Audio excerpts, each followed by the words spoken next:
चीन के साथ अभी सीमा विवाद पूरी तरह से सुलझा नहीं है। ऐसे में भारत चीन के साथ वास्तविक नियंत्रण रेखा पर तैनात अपने सैनिकों की संख्या में जल्द ही कमी नहीं करेगा।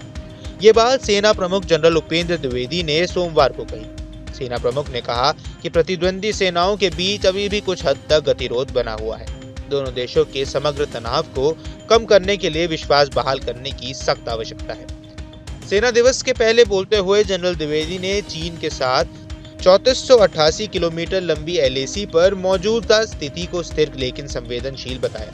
एलएसी पर हजारों प्रतिद्वंदी सैनिक और भारी हथियार सिस्टम के साथ लगभग 5 साल से एक दूसरे के खिलाफ तैनात है। उन्होंने कहा कि चीन के साथ सैन्य टकराव को हल करने के लिए भारत के पास पर्याप्त रणनीति धैर्य है। उन्होंने कहा कि एलएसी पर सेना की तैनाती संतुलित और मजबूत है, आकस्मिकता से निपटने के लिए अच्छी तरह से तैयार है। सेना प्रमुख ने यह भी स्पष्ट किया कि मौजूदा जमीनी हालत सर्दियों के दौरान किसी भी तरह की सैन्य कटौती के लिए उपयुक्त नहीं है। साथ ही गर्मियों में तैनाती पर फैसला चीन के साथ आगे की बातचीत के नतीजे पर आधारित होगा।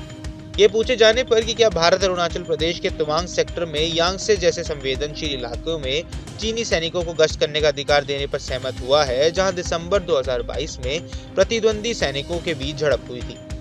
इस सवाल पर जनरल द्विवेदी ने कहा कि सभी कोर कमांडरों के गश्त और चराई के मुद्दे से संबंधित मामूली टकराव को हल करने के अधिकार सौंपे गए हैं, ताकि वे बाद में कुछ बड़े मुद्दे न बन जाएं।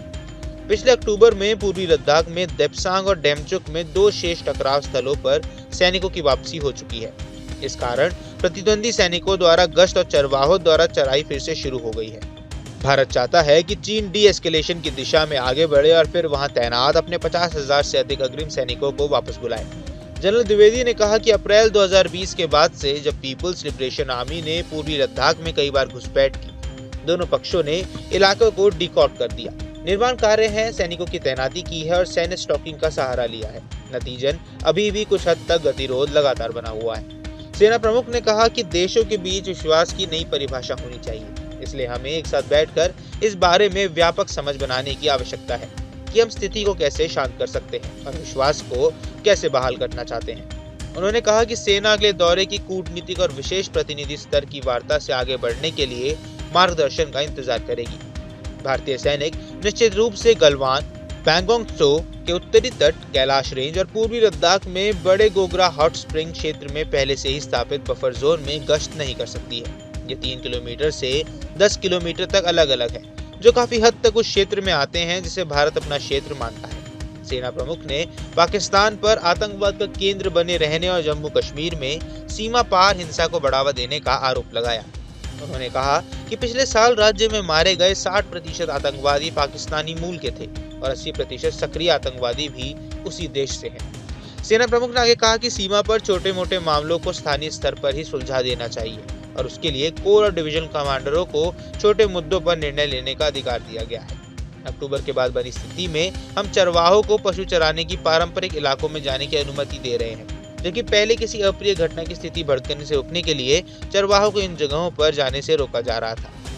गलवान घाटी की घटना तथा हॉट स्प्रिंग, पैंगोंग त्सो, गोगरा इलाके से टकराव के बाद एलएसी पर बने बफर जोन की वर्तमान स्थिति से जुड़े सवाल पर सेना प्रमुख ने कहा कि बफर जोन जैसी कोई चीज नहीं होती है। गतिरोध के संदर्भ में जब दोनों पक्षों ने बातचीत की तो एक अस्थायी स्थगन पर सहमति हुई कि ताकि दोनों पक्षों के सैनिक पीछे रहें और विवादित क्षेत्रों में न जाने के लिए सहमत हो, क्योंकि आमने सामने का फासला कम रहने की स्थिति में हिंसा बढ़ने की आशंकाएं काफी ज्यादा हो जाती हैं। बाकी इस पूरे मुद्दे पर आपकी क्या राय है, हमें कमेंट बॉक्स पर जरूर बताएं। देश दुनिया की तमाम खबरों के लिए न्यूज स्टेट के चैनल को सब्सक्राइब करना न भूलें। न्यूज नेशन अब व्हाट्सएप पर खबरों की ताजा अपडेट के लिए न्यूज नेशन के इस क्यूआर कोड को स्कैन करें।